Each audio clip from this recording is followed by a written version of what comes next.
Teman-teman sekalian yang dirahmati Allah Subhanahu wa taala, yang semoga selalu dijaga hatinya oleh Allah Subhanahu wa taala agar selalu thiqah billah, agar selalu percaya dan yakin kepada Allah Subhanahu wa taala.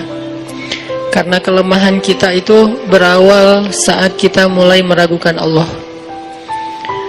Dalam segala dinamika hidup, kita selalu butuh Allah. Kita butuh Allah ketika Allah kasih kita ujian. Bahkan tetap kita butuh Allah ketika Allah kasih kita nikmat.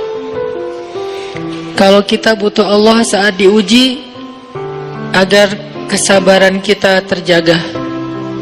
Karena orang yang tidak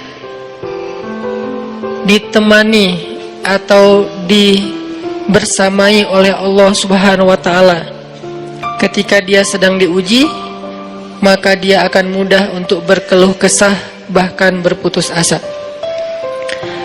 Kebersamaan Allah kepada dia saat dia diuji itu adalah Allah Subhanahu wa taala menghibur hatinya. Allah Subhanahu wa taala menenangkan hatinya. Allah Subhanahu wa taala menghidupkan hatinya dengan nikmat iman. Ala bidzikrillahi tatmainnul qulub. Innamal mu'minun idza dzukirallah wajilat qulubuhum.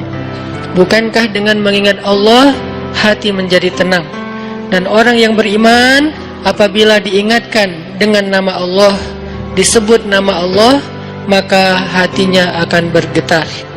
Ini bentuk Allah membersamai hambanya ketika dia dalam keadaan diuji. Allah menghiburnya dengan kalimat, alam yajidka yatiman fa'awa wa wajadaka dhallan fahada wa wajadaka ailan fa'aghna. Allah menghiburnya dengan kalimat, inna a'tainakal kautsar.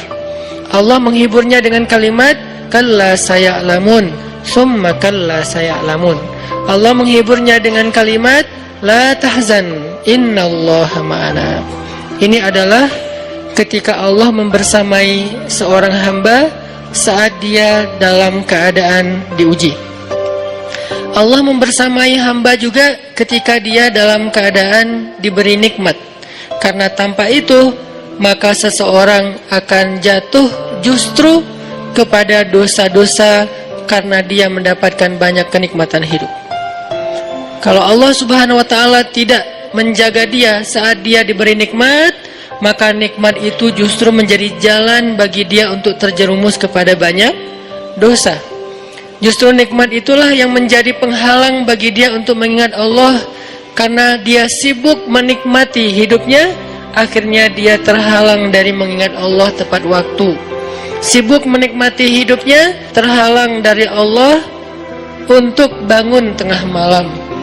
Karena dia tidurnya larut. Kenapa tidur larut? Karena terlalu banyak yang harus dia nikmati sebelum tidur. Dia bisa makan-makan, dia bisa jalan-jalan, dia bisa ngopi, dia bisa ketemu teman, dia bisa belanja. Bahkan dia nunggu midnight sale untuk bisa menghabiskan nikmat yang Allah kasih kepada dia. Sehingga akhirnya tidurnya terlalu larut, lalu dia tidak bisa bangun untuk menghadap Allah, curhat kepada Allah. Hal yang selama ini dia lakukan justru ketika dia diuji oleh Allah. Ketika diuji oleh Allah, mudah bagi dia bangkit tengah malam, curhat, sujud panjang, menangis dalam doa. Ketika Allah kasih nikmat, curhatnya hilang, malamnya lelap, sampai bahkan subuhnya juga kelewat. Ini kalau Allah nggak membersamai seorang hamba ketika dia diberi nikmat. Sehingga orang yang seperti ini, kalau dalam keadaan seperti ini terus-menerus dalam jangka waktu yang lama, nanti dia akan terjebak di dalam istidraj.